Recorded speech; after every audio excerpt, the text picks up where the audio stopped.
নমস্কার। হাই রে বিয়ে হলো কেনে, তা খাদানের দ্বিতীয় সংটা কেমন লাগলো? সত্যি কথা বলছি, এই 6.5 ইঞ্চি বা 7 ইঞ্চি স্ক্রিনে এই গানটা ঠিক পোষাচ্ছে না। যখন 70 স্ক্রিনে যখন দেবদাকে ডান্স করতে দেখবো বরখার সাথে, আর এখানে যে মিউজিক, যা অ্যারেঞ্জমেন্টস, সেটা জাস্ট তাক লাগিয়ে দেওয়ার মতো। সত্যি কথা বলতে গানটা যেভাবে স্টার্টিং নিচ্ছে, দেবদা এবং বরখাকে আমরা যেভাবে দেখছি, তাদের কেমিস্ট্রিটা দারুণ লাগছে। ঠিক আছে, মানে চরম লাগছে দেবদাকে। এবং এই যে দেবদার যে হুক স্টেপটা, যে হায় রে বিয়ে হলো কেন, এই যে দেখুন নর্মাল হুক স্টেপ, কিন্তু দেবদা করছে বলে এবং সেটা ভাল লাগছে।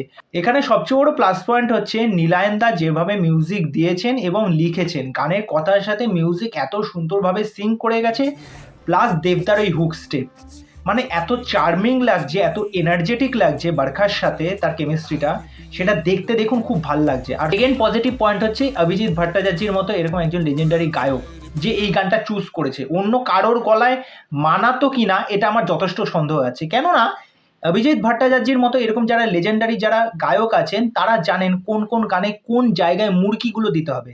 দেখবেন গানের মধ্যে মুরকির কিছু কিছু ভার্সন কিন্তু আমরা বাজে, যে শালা, আরে বৌদি এটা করলো কি, ঠিক আছে বৌদি কি বলছে, আরে বাবা জয় গুরু, এই যে গানের মাঝখানে এই যে কথাগুলো মাঝে মাঝে আসছে, সেইগুলো কিন্তু শুনতে কিন্তু ভাল লাগছে। দেখবেন ওইটার মধ্যে একটা আলাদা মস্তি আছে। এবার গানটা যেভাবে শুরু হচ্ছে, প্রথমে দেবদার মুখে আমরা অভিজিৎ ভট্টাচার্যের এটা শুনতে পাচ্ছি।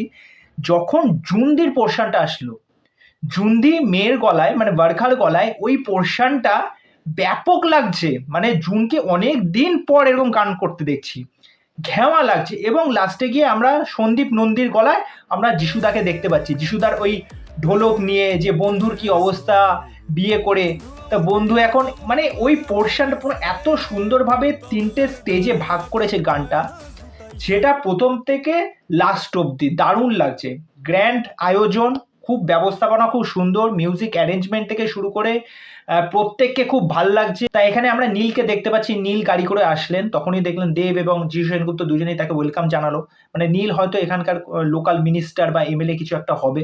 তা যাই হোক, এখানে আমার অনির্বাণ চক্রবর্তীও একটু ঝলক দেখতে পেলাম, যে হয়তো দেবদার আন্ডারে থেকেই কাজ করে বা তার বন্ধু।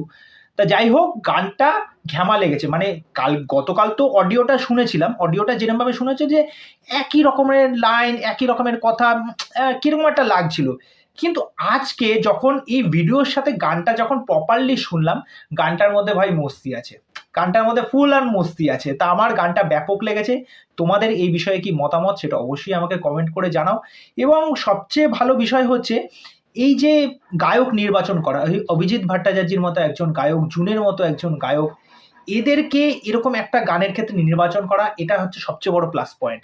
আর সমস্ত কিছু দিক থেকে গানটা আমার বেশ বেশ ভালো লেগেছে।